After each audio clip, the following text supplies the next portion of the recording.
Okay, good evening കുട്ടികളെ. നമ്മൾ lecture മെത്തേഡാണ് കഴിഞ്ഞ ക്ലാസ്സിൽ ഡിസ്കസ് ചെയ്തത്. ഇനി നമ്മൾ അടുത്ത പ്രധാനപ്പെട്ട മെത്തേഡ് ഓഫ് ടീച്ചിങ് എന്ന് പറയുന്നത് ലെക്ചർ ഡെമോൺസ്ട്രേഷൻ മെത്തേഡാണ്. അപ്പോൾ നമുക്കറിയാം ലെക്ചർ മെത്തേഡ് എന്ന് പറഞ്ഞാൽ ഒരു ചോക്ക് ആൻഡ് ടോക്ക് മെത്തേഡ് എന്നും കൂടി വിളിക്കാറുണ്ട്. ജസ്റ്റ് എക്സ്പ്ലെയിൻ ചെയ്യാൻ വേണ്ടി ലെക്ചർ ചെയ്തിട്ടാണ് നമ്മൾ അവിടെ പാഠഭാഗങ്ങൾ അവതരിപ്പിക്കുന്നത് അല്ലെ. വലിയൊരു ക്ലാസ് റൂമിൽ ഹെവി സിലബസ് ഒക്കെ ചെറിയ പീരിയഡ് ഓഫ് ടൈമിൽ പഠിപ്പിക്കേണ്ടി വരുമ്പോഴാണ് പലപ്പോഴും നമ്മൾ ലെക്ചർ മെത്തേഡ് ഉപയോഗിക്കുന്നത്. മാത്തമാറ്റിക്സ് പഠിപ്പിക്കാൻ ഒട്ടും നന്നല്ലാത്ത ഒരു മെത്തേഡാണ്. പക്ഷെ എന്നിരുന്നാൽ പോലും ഇൻട്രൊഡക്ഷൻ ചെയ്യുമ്പോഴും കൺക്ലൂഡ് ചെയ്യുമ്പോഴും ഒക്കെ നമ്മൾ പ്യുവർ ലെക്ചറിങ് പലപ്പോഴും ഉപയോഗിക്കാറുണ്ട്. ഇനി അതിന്റെ ലെക്ചർ മെത്തേഡിന്റെ ഡീമെറിറ്റുകൾ ഒരു പരിധി വരെ മറികടക്കാൻ വേണ്ടിയിട്ടാണ് നമ്മൾ അടുത്ത മെത്തേഡായ ലെക്ചർ ഡെമോൺസ്ട്രേഷൻ മെത്തേഡ് ഉപയോഗിക്കുന്നത്. It combines the merits of both lecture method and demonstration method. ഇപ്പൊ ഡെമോൺസ്ട്രേഷൻ മെത്തേഡ് എന്ന് പറഞ്ഞാൽ കാര്യങ്ങൾ ഡെമോൺസ്ട്രേറ്റ് ചെയ്ത് കാണിച്ചു കൊടുത്തുകൊണ്ട് പഠിപ്പിക്കുന്നതിനാണ് ഡെമോൺസ്ട്രേഷൻ മെത്തേഡ് എന്ന് പറയുന്നത്. Here the teacher explains the abstract ideas by showing concrete objects. For example, while teaching geometrical constructions, first the teacher explains and demonstrates, then the students have to draw it with the given specifications. അപ്പോൾ നമ്മൾ ത്രികോണ നിർമ്മിതിയൊക്കെ പഠിപ്പിക്കുമ്പോൾ വശങ്ങളുടെ അളവുകൾ കൊടുത്തിട്ട് എങ്ങനെയാണ് വരക്കുക, ഒരു വശവും രണ്ട് കോണുകളും തന്നാൽ എങ്ങനെയാണ് വരക്കുക, ഇങ്ങനെയുള്ളതൊക്കെ ആദ്യം ടീച്ചർ വിശദീകരിച്ചുകൊണ്ട് വരച്ച് കാണിച്ചു കൊടുക്കുകയാണ് ചെയ്യുന്നത്. അപ്പോൾ കുട്ടികൾക്ക് ആ ഒരു ഐഡിയ കിട്ടും. ഒരു വശവും രണ്ട് കോണുകളും തന്നാൽ എങ്ങനെയാണ് ത്രികോണം നിർമ്മിക്കേണ്ടത്. പിന്നീട് ടീച്ചർ വരച്ച അളവുകളല്ലാണ്ട് വേറെ സ്പെസിഫിക്കേഷൻ കൊടുത്തുകൊണ്ട് കുട്ടികളോട് അത് വരക്കാൻ ആവശ്യപ്പെടുകയും അവര് ടീച്ചർ വരച്ച അതേ രീതിയിൽ വരച്ച് മുന്നേറുകയാണ് ചെയ്യുന്നത്. അപ്പൊ ഈ ഒരു തരത്തിൽ നമ്മൾ കാര്യങ്ങൾ കോൺക്രീറ്റ് ഒബ്ജക്ട്സ് ഉപയോഗിച്ചുകൊണ്ട് കാണിച്ച് ഡെമോൺസ്ട്രേറ്റ് ചെയ്ത് പഠിപ്പിക്കുന്നതിനാണ് ഡെമോൺസ്ട്രേഷൻ മെത്തേഡ് അല്ലെങ്കിൽ ലെക്ചർ ഡെമോൺസ്ട്രേഷൻ മെത്തേഡ് എന്ന് പറയുന്നത്. ഇപ്പോൾ ലെക്ചർ മെത്തേഡിന്റെ ഡീമെറിറ്റ്സ് ഒക്കെ ഒരു പരിധി വരെ ഇവിടെ ഒഴിവാക്കപ്പെടുകയാണ്. അപ്പൊ ഇതിന്റെ മെറിറ്റ്സ് എന്ന് പറഞ്ഞാൽ it's A psychological method, students are active അല്ലെ. കുട്ടികളും ടീച്ചറിന്റെ ഒപ്പം തന്നെ ടീച്ചർ ചെയ്യുന്ന അതുപോലെ ചെയ്ത് കാണിക്കുന്നത് കൊണ്ട് വളരെ ആക്റ്റീവ് ആയിട്ടുള്ള പാർട്ടിസിപ്പേഷൻ നമുക്ക് കിട്ടും. It is useful for all students of varying abilities. അപ്പൊ പല ശേഷികളുള്ള കുട്ടികൾക്കും ഒരുപോലെ ഉപയുക്തമാക്കാൻ പറ്റുന്ന ഒരു മെത്തേഡാണ് lecture demonstration method. It leads the students from concrete experiences to abstract ideas. It encourages students participation. Power of observation and reasoning is improved. അപ്പൊ ടീച്ചർ എന്താണ് ചെയ്യുന്നത് എന്ന് വളരെ കൂലങ്കുഷമായി നിരീക്ഷിച്ചാൽ മാത്രമേ കുട്ടികൾക്ക് അത് വരക്കാൻ വേണ്ടി പറ്റുള്ളൂ. അതുകൊണ്ട് തന്നെ ഇത്തരം ക്ലാസ്സുകളിൽ കുട്ടികളുടെ ശ്രദ്ധ നമുക്ക് ഒരു പരിധി വരെ പിടിച്ചെടുക്കാൻ വേണ്ടിയിട്ട് സാധിക്കും. അപ്പൊ നിങ്ങൾക്ക് നല്ല ശബ്ദവും നിങ്ങൾ ഉപയോഗിക്കുന്ന കോൺക്രീറ്റ് ഒബ്ജക്ട്സ്, ലേണിംഗ് എയ്ഡ്സ് അല്ലെങ്കിൽ ICT പ്രസന്റേഷൻ ഇതൊക്കെ വളരെ നല്ലതാണെങ്കിൽ കുട്ടികളുടെ ശ്രദ്ധ നമ്മൾക്കൊപ്പം തന്നെ ഉണ്ടാവുകയും നിങ്ങൾക്ക് പ്രോപ്പറായിട്ട് ഡെമോൺസ്ട്രേറ്റ് ചെയ്ത് കാണിക്കാൻ വേണ്ടിയിട്ട് പറ്റുകയും. ഇതിന്റെ ഡീമെറിറ്റ് എന്ന് പറയുന്നത് ടീച്ചറാണ് എല്ലാം വിശദീകരിച്ച് കാണിച്ചു കൊടുക്കുന്നത്. ടീച്ചറാണ് ഫസ്റ്റ് ഹാൻഡ് എക്സ്പീരിയൻസ് ഉള്ളത് അല്ലെ. പക്ഷെ കുട്ടി ഇത് കണ്ട് മനസ്സിലാക്കിയിട്ട് ചെയ്യാൻ കഴിയുന്നു. അതുകൊണ്ട് തന്നെ it does not provide first hand experience to the students എന്നാണ് ഇതിന്റെ ഒരു ഡീമെറിറ്റ് ആയിട്ട് പറയുന്നത്. It caters to the need of average students. പലപ്പോഴും ആവറേജ്, ബിലോ ആവറേജ് സ്റ്റുഡൻസിനാണ് ലെക്ചർ ഡെമോൺസ്ട്രേഷൻ മെത്തേഡ് ഉപകരിക്കുന്നത്. എബോവ് ആവറേജ് സ്റ്റുഡൻസിന് അല്ലെങ്കിൽ നല്ല ഹൈലി ഇന്റലിജന്റ് ആയിട്ടുള്ള, ഹൈലി മാത്തമാറ്റിക്കലി ക്രിയേറ്റീവ് ആയിട്ടുള്ള കുട്ടികളെ സംബന്ധിച്ചിടത്തോളം ഇതിന്റെ ആവശ്യമൊന്നും അവർക്കില്ല. അവർക്ക് വളരെ ചുരുങ്ങിയ വാക്കുകളിൽ കാര്യങ്ങൾ മനസ്സിലാക്കാൻ വേണ്ടിയിട്ട് സാധിക്കും. It cannot develop manual and manipulative skills. ഇപ്പൊ ടീച്ചർ പറഞ്ഞ അതേ രീതിയിൽ മാത്രമാണ് കുട്ടികൾക്ക് ചെയ്യാൻ പറ്റുന്നത്. അതുകൊണ്ട് തന്നെ അവർക്ക് സ്വന്തമായിട്ട് മാനിപ്പുലേറ്റ് ചെയ്ത് മുന്നേറാനൊന്നുള്ള സാധ്യത ഇവിടെ ഇല്ല. It is not applicable to higher level mathematics. വലിയ ക്ലാസ്സുകളിൽ നമ്മൾ ഹയർ ഓർഡർ മാത്തമാറ്റിക്സ് ഒക്കെ പഠിപ്പിക്കുന്ന ക്ലാസ്സുകളിൽ നമുക്ക് ഇതുപോലെ ലെക്ചർ ഡെമോൺസ്ട്രേഷൻ മെത്തേഡ് ഉപയോഗിക്കാൻ പറ്റാറില്ല. ഇനി നമ്മൾ പഠിക്കാൻ പോകുന്ന അടുത്ത മെത്തേഡ് അനലറ്റിക് മെത്തേഡാണ്. അപ്പൊ അനലറ്റിക് മെത്തേഡ് പറയുമ്പോൾ തന്നെ നമ്മൾ ചേർത്ത് പറയുന്ന മറ്റൊരു മെത്തേഡാണ് സിന്തറ്റിക് മെത്തേഡ്. അപ്പോൾ ഗണിതം പഠിപ്പിക്കാൻ എപ്പോഴും ഏറ്റവും കൂടുതൽ ഹയർ സെക്കൻഡറി ക്ലാസ്സുകളിൽ നമ്മൾ ഉപയോഗിക്കുന്ന ഒരു മെത്തേഡാണ്, അല്ലെങ്കിൽ രണ്ട് മെത്തേഡുകളാണ് അനലറ്റിക് മെത്തേഡും സിന്തറ്റിക് മെത്തേഡും. രണ്ടും ഒന്നിനൊന്നോട് കോംപ്ലിമെന്ററി ആയിട്ടുള്ള മെത്തേഡാണ്. അപ്പൊ അനലറ്റിക് മെത്തേഡ് എന്ന് പറയുന്ന ഈ മെത്തേഡിന്റെ പേരുണ്ടായിട്ടുള്ളത് അനാലിസിസ് എന്ന് പറയുന്ന വാക്കിൽ നിന്നാണ്. അനാലിസിസ് എന്ന് പറഞ്ഞാൽ എന്താണ്? Breaking up or cut into pieces or separate things that are together. അപ്പൊ നമ്മള് അപഗ്രഥിക്കുക എന്നാണ് ഇതിന് മലയാളത്തിൽ പറയാം. അപഗ്രഥന രീതി. ഇവിടെ മുന്നിൽ വരുന്ന ആശയത്തെ അതിന്റെ ഏറ്റവും മൈന്യൂട്ടായിട്ടുള്ള പോയിന്റുകളായിട്ട് അപഗ്രഥിച്ചുകൊണ്ട് ആശയങ്ങൾ പഠിപ്പിച്ചു കൊടുക്കാൻ വേണ്ടിയിട്ട് ശ്രമിക്കുന്ന ഒരു രീതിയാണ് ഇവിടെ. Analysis starts with what we have to find out and traces the connection between it and data. പലപ്പോഴും നമുക്ക് എന്താണോ കണ്ടെത്തേണ്ടത്, നമ്മൾ എന്താണ് ട്രിഗണോമെട്രിയിലും പ്രോബ്ലം ചെയ്യുമ്പോൾ +2 കുറെ പ്രോബ്ലം ചെയ്യാറില്ല ഇങ്ങനെ, അതായത് പ്രൂവ് ചെയ്യേണ്ടത് എന്താണോ എന്നുള്ള അൺനോൺ ആയിട്ടുള്ള ആ കാര്യത്തിൽ നിന്ന് തുടങ്ങിയിട്ട് സ്റ്റെപ്പായിട്ട് നമ്മൾ തന്നിട്ടുള്ളതിലേക്ക് വാട്ട് ഈസ് നോൺ അതിലേക്ക് എത്തിച്ചേരുന്ന തരത്തിൽ നമ്മൾ പ്രൂവ് ചെയ്യാറുണ്ട്. അപ്പൊ ഈ ഒരു രീതിയിൽ പല പാഠഭാഗങ്ങളിലും നമുക്ക് പ്രോബ്ലംസും തിയറി പാർട്ടും ഒക്കെ അവതരിപ്പിക്കേണ്ടതായിട്ട് വരാറുണ്ട്. അപ്പോൾ അൺനോൺ ടു നോൺ ആണ് അനലറ്റിക് മെത്തേഡിൽ ടീച്ചർ പ്രൊസീഡ് ചെയ്യുന്നത്. It is starts from conclusion and ends into hypothesis. എന്താണോ കണ്ടെത്തേണ്ടത് അവിടെ നിന്ന് തുടങ്ങിയിട്ട് തന്നിട്ടുള്ള ആശയത്തിലേക്ക് എത്തിച്ചേരുന്ന ഒരു രീതിയാണ് അനലറ്റിക് മെത്തേഡിൽ പലപ്പോഴും ഉപയോഗിച്ച് കണ്ടിട്ടുള്ളത്. അപ്പൊ അനലറ്റിക് മെത്തേഡ് വളരെ വിജയപ്രദമായിട്ട് മുന്നോട്ട് പോകാൻ വേണ്ടിയിട്ട് ടീച്ചർ ഒരുപാട് ചോദ്യങ്ങൾ, അനലറ്റിക് ക്വസ്റ്റ്യൻസ് ചോദിക്കേണ്ടതായിട്ടുണ്ട് അല്ലെ. ആ സിറ്റുവേഷനെ അനലൈസ് ചെയ്യാൻ വേണ്ടിയിട്ട് കുട്ടീനെ പ്രേരിപ്പിക്കുന്ന തരത്തിൽ അവന്റെ മുന്നറിവുമായിട്ട് കണക്ട് ചെയ്തിട്ട് ഒരുപാട് ചോദ്യങ്ങൾ ചോദിച്ചുകൊണ്ടാണ് ഓരോ സ്റ്റെപ്പായിട്ട് ടീച്ചർ മുന്നോട്ടേക്ക് പോകുന്നത്. What to be determined, what to be proved എന്നുള്ള രീതിയിൽ ചോദ്യങ്ങൾ ചോദിച്ചുകൊണ്ട് തന്നെയാണ് പോകുന്നത്. അതുകൊണ്ട് തന്നെ it is also called discovery method എന്ന് പറയാറുണ്ട്. ഇപ്പൊ തിയറംസ് പ്രൂവ് ചെയ്യാൻ വേണ്ടിയിട്ട് നിർമ്മിതികളുടെ പാഠഭാഗത്തിൽ പ്രശ്നങ്ങളുടെ സൊല്യൂഷൻ കണ്ടെത്താനൊക്കെയാണ് നമ്മൾ പലപ്പോഴും അനലറ്റിക് മെത്തേഡ് ഉപയോഗിക്കാറ്. ഇപ്പോൾ ഒരു ഉദാഹരണം ഈ ഉദാഹരണം നിങ്ങൾ തനിച്ച് ചെയ്യാൻ പറ്റുമോ നോക്കിയേ.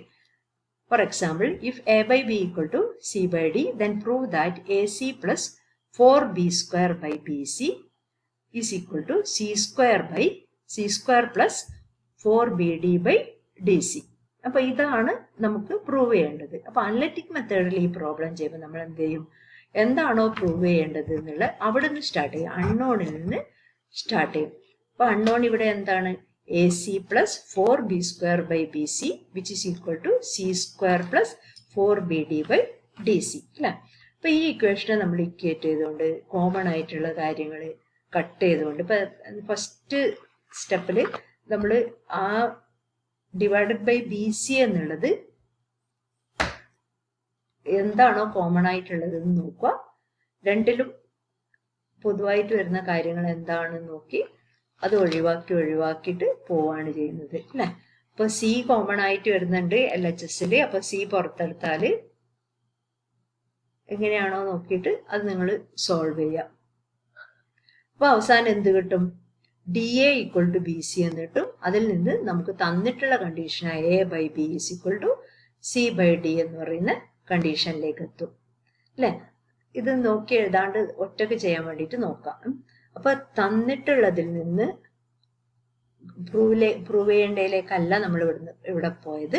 പ്രൂവ് ചെയ്യേണ്ട അൺനോൺ പാർട്ടിൽ നിന്ന് തന്നിട്ടുള്ള നോൺ പാർട്ടിലേക്ക് വരികയാണ്, ആ കണ്ടീഷനിലേക്ക് വരികയാണ് ചെയ്തത്. ഇങ്ങനെയുള്ള ഒരുപാട് പ്രോബ്ലംസ് പല പാഠഭാഗങ്ങളിലായിട്ട് നമുക്ക് കുട്ടികളുടെ മുന്നിൽ അവതരിപ്പിക്കേണ്ടി വരാറുണ്ട്. അപ്പോഴൊക്കെ നമ്മൾ അനലറ്റിക് മെത്തേഡാണ് ഉപയോഗിക്കുന്നത്. അപ്പോൾ it is A psychological method എന്ന് പറയാറുണ്ട്. കാരണം ലേണിംഗ് ബൈ ഡൂയിങ് അല്ലെങ്കിൽ കുട്ടീൻ്റെ ആക്റ്റീവ് പാർട്ടിസിപ്പേഷൻ, കുട്ടീൻ്റെ ചിന്ത ഒക്കെ ഉറപ്പുവരുത്തുന്നുണ്ട്. അനലറ്റിക് മെത്തേഡ് ഒരു സൈക്കോളജിക്കൽ മെത്തേഡാണെന്ന് പറയാറുണ്ട്. പിന്നെ എല്ലാം വളരെ ക്ലിയർ ആയിട്ടാണ് നമ്മൾ കുട്ടികൾക്ക് പറഞ്ഞു കൊടുക്കുന്നത് അല്ലെ. സ്റ്റെപ്പായിട്ട് കുട്ടികളോട് ചോദ്യങ്ങൾ ചോദിച്ചുകൊണ്ട് അടുത്ത സ്റ്റെപ്പ് എന്താണെന്ന് ക്ലാരിഫൈ ചെയ്തുകൊണ്ടാണ് നമ്മൾ മുന്നോട്ട് പോകുന്നത്. അതുകൊണ്ട് വളരെ ക്ലിയർ ആയിട്ട് നമുക്ക് കാര്യങ്ങൾ എക്സ്പ്ലെയിൻ ചെയ്യാനുള്ള ഒരു അവസരവും അനലറ്റിക് മെത്തേഡിൽ കിട്ടുന്നുണ്ട്. Creates creativity, originality in the child. അപ്പൊ കുട്ടിക്ക് കുട്ടീൻ്റെതായ രീതിയിൽ സോൾവ് ചെയ്യാൻ വേണ്ടിയിട്ട് സാധിക്കും അല്ലെ. നമ്മളെല്ലാവരും ഈ തന്ന സ്റ്റെപ്പ് തന്നെ ആയിരിക്കില്ല സോൾവ് ചെയ്യുന്നുണ്ടാവും. ഓരോരുത്തരും ഓരോ രീതിയിൽ സോൾവ് ചെയ്ത് തന്നിട്ടുള്ള കണ്ടീഷനിലേക്ക് എത്തുന്നത് നിങ്ങൾക്ക് ഈ പ്രോബ്ലം സോൾവ് ചെയ്യുമ്പോൾ തന്നെ മനസ്സിലാവും. To develop scientific attitude, analysis is the process of thinking. develops self-confidence and logical abilities in the child. Knowledge gained by this method is more solid and durable. കാരണം കുട്ടീൻ്റെ കോൺട്രിബ്യൂഷൻ ആണ് ഈ ഒരു മെത്തേഡിൽ കൂടുതലായിട്ട് ഉള്ളത്. അപ്പോൾ child is always curious four attaining new knowledge. Formative method and based on inductive reasoning. അപ്പോൾ സ്റ്റെപ്പായിട്ട് കുട്ടികളോട് ഓരോ ഘട്ടവും അനലൈസ് ചെയ്ത് ചോദ്യങ്ങൾ ചോദിച്ചുകൊണ്ടാണ് നമ്മൾ മുന്നോട്ട് പോകുന്നത്. ഇതിൻ്റെ ഒരു ഡീമെറിറ്റ് എന്ന് പറയുന്നത് ഇറ്റ്സ് എ ലെങ്തി മെത്തേഡ് എന്നുള്ളതാണ്. ഓരോ ഘട്ടത്തിലും നമ്മൾ അനലൈസ് ചെയ്യുന്ന ചോദ്യങ്ങൾ ചോദിക്കുന്നു, കുട്ടിക്ക് അത് മനസ്സിലായി എന്ന് ഉറപ്പുവരുത്തുന്നു. അപ്പോൾ സ്പീഡും ഇതൊക്കെ കുറഞ്ഞു പോകും. നമുക്ക് പാഠഭാഗം തീർക്കാൻ വേണ്ടി ഒരുപാട് സമയം എടുക്കുന്നതായിട്ട് കാണാറുണ്ട്. It is not possible to acquire speed and efficiency. കാരണം കുട്ടികൾക്കും വളരെ വേഗത്തിൽ അനലൈസ് ചെയ്ത് മുന്നോട്ട് പോകാൻ വേണ്ടിയിട്ട് സാധിക്കാറില്ല. അപ്പോൾ every teacher cannot use this method successfully. എല്ലാ ടീച്ചർമാർക്കും എന്ത് ചോദിക്കണം, അടുത്ത ഘട്ടത്തിലേക്ക് കുട്ടീനെ കൊണ്ടുപോകാൻ ഏത് തരത്തിൽ അനലിറ്റിക് ചോദ്യങ്ങൾ ചോദിക്കണം എന്ന് പിടികിട്ടാത്തതുകൊണ്ട് എല്ലാ ടീച്ചർമാർക്കും ഇതൊരു നല്ല മെത്തേഡായിട്ട് തോന്നാറുമില്ല. അതുപോലെ തന്നെ ടൈം ലാഗ് വരുന്നതുകൊണ്ട്, ഒരുപാട് സമയം റിക്വയർ ആയിട്ട് വരുന്നതുകൊണ്ട് whole syllabus cannot completed in certain period. Analytic method is possible only when we have knowledge of known facts and unknown conclusion. അപ്പോൾ കുട്ടിക്ക് ഈ എങ്ങനെയാണ് അടുത്ത സ്റ്റെപ്പിലേക്ക് പോകേണ്ടത് എന്നുള്ള അടിസ്ഥാന ക്രിയകളും ബേസിക് ഓപ്പറേഷൻസും ഒക്കെ കൃത്യമായിട്ട് അറിയെങ്കിൽ മാത്രമേ, അല്ലെങ്കിൽ അതുമായി ബന്ധപ്പെട്ടിട്ടുള്ള ഫാക്ട്സ് ഒക്കെ കൃത്യമായിട്ട് അറിയെങ്കിൽ മാത്രമേ നമുക്ക് അനലൈസ് ചെയ്ത് മുന്നോട്ട് പോകാനും സാധിക്കുകയുള്ളൂ. ഇതൊക്കെയാണ് ഇതിൻ്റെ ഒരു ഡീമെറിറ്റ് ആയിട്ട് പറയുന്നത്. പിന്നെ നമുക്ക് പഠിക്കാനുള്ളത് സിന്തറ്റിക് മെത്തേഡാണ്. സിന്തസിസ് മെത്തേഡ് എന്നും പറയാറുണ്ട്. അനലറ്റിക് മെത്തേഡിന്റെ ഓപ്പോസിറ്റ് ആയിട്ടുള്ള, അല്ലെ അതിന്റെ ഒരു കോംപ്ലിമെന്ററി ആയിട്ട് വരുന്ന മെത്തേഡാണ്. സിന്തസൈസ് ചെയ്യാന്ന് പറഞ്ഞാൽ to join separate parts together എന്നാണ് പറയുന്നത്. അപ്പൊ ഇവിടെ അൺനോണിൽ നിന്ന് നോണിലേക്കല്ല, മറിച്ച് നോൺ ടു അൺനോൺ ആണ് നമ്മൾ പ്രൊസീഡ് ചെയ്യുന്നത്. അപ്പൊ എന്താണോ തന്നിട്ടുള്ളത് അതിൽ നിന്ന് കണ്ടെത്തേണ്ടതിലേക്കാണ് പോകുന്നത്. അപ്പോൾ ഇതിലുള്ള ഒരു പ്രശ്നം എന്ന് പറഞ്ഞാൽ നമ്മുടെ ഒരു യുക്തി വെച്ചുകൊണ്ടാണ് കണ്ടെത്തേണ്ടതിലേക്ക് എത്തിച്ചേരുക. തന്നിട്ടുള്ളതിന് ആ തന്ന ആ ഒരു ഇക്വേഷൻ, ഇപ്പൊ A/B=C/D തന്നാൽ നമുക്ക് എത്തിച്ചേരേണ്ട കൺക്ലൂഷൻ നോക്കിയിട്ട് അതിന്റെ LHS RHS എല്ലാം പരിശോധിച്ചിട്ട് എന്തൊക്കെ കാര്യങ്ങളാണോ വേണ്ടത്, എന്തൊക്കെയാണ് ആഡ് ചെയ്യേണ്ടത്, എന്തൊക്കെയാണ് സബ്ട്രാക്ട് ചെയ്യേണ്ടത് എന്നൊക്കെ നോക്കി നമ്മളെ ഒരു യുക്തിക്കനുസരിച്ചിട്ട് അങ്ങ് ആഡ് ചെയ്യാണ്. എന്തുകൊണ്ട് അത് ആഡ് ചെയ്തു എന്ന് കുട്ടി ചോദിച്ചാൽ നമുക്ക് പറഞ്ഞു കൊടുക്കാൻ വേണ്ടി പറ്റൂല. അത് ഉത്തരം ഇത് കിട്ടേണ്ടതുണ്ട്, അതുകൊണ്ട് നമ്മൾ ചെയ്തു എന്ന് മാത്രമാണ് നമ്മൾ പറഞ്ഞു കൊടുക്കുന്നത്. അപ്പൊ അതിനൊരു ക്ലാരിറ്റി കുറവുണ്ട്. അപ്പൊ അത് ഒരു ഡീമെറിറ്റ് ആയിട്ട് നമ്മൾ പറയാറുണ്ട്. അപ്പൊ method of formulation, recording and presenting concisely the discovered solution, omitting the trial and errors. അപ്പൊ കുട്ടികളോട് നമ്മൾ ചിലപ്പോൾ നമ്മളൊരു ടീച്ചർ പറയാറില്ലേ, LHSന്റെ കൂടെയും RHSന്റെ കൂടെയും ഇന്നൊരു സാധനം ആഡ് ചെയ്യൂ. അപ്പൊ ആ തരത്തിൽ വരുന്നതുകൊണ്ട് ചിലപ്പോൾ ഒരു ക്ലാരിറ്റി കുറവ് ഈ ഒരു മെത്തേഡ് കാണിക്കാറുണ്ട്. Synthesis leads to rote memory and doing by mere by hearting എന്നൊക്കെ പറയാറുണ്ട്. അപ്പൊ അനലറ്റിക് മെത്തേഡിന്റെ തുടർച്ചയായിട്ടാണ് പലപ്പോഴും നമ്മൾ സിന്തറ്റിക് മെത്തേഡ് ഉപയോഗിക്കാറ്. ഇപ്പൊ ഈ ഒരു പ്രോബ്ലം തന്നെ നോക്കിയാൽ A/B=C/D എന്ന് ആണ് നമുക്ക് തന്നിട്ടുള്ളത്. അപ്പൊ നമുക്ക് പ്രൂവ് ചെയ്യേണ്ട ആ ഒരു സ്റ്റേറ്റ്മെന്റ് നോക്കിയാൽ നമുക്കൊരു തോന്നലുണ്ടാവും ഇതിന്റെ കൂടെ 4B/C രണ്ട് ഭാഗത്ത് ആഡ് ചെയ്താൽ ചിലപ്പോൾ ഉത്തരം കിട്ടുന്നു അല്ലെ. അപ്പൊ എന്തുകൊണ്ടാണ് ടീച്ചർ 4B/C ആഡ് ചെയ്യുന്നതെന്ന് ടീച്ചറോട് ചോദിച്ചാൽ ടീച്ചർക്ക് ഒന്നും എക്സ്പ്ലെയിൻ ചെയ്യാനില്ല.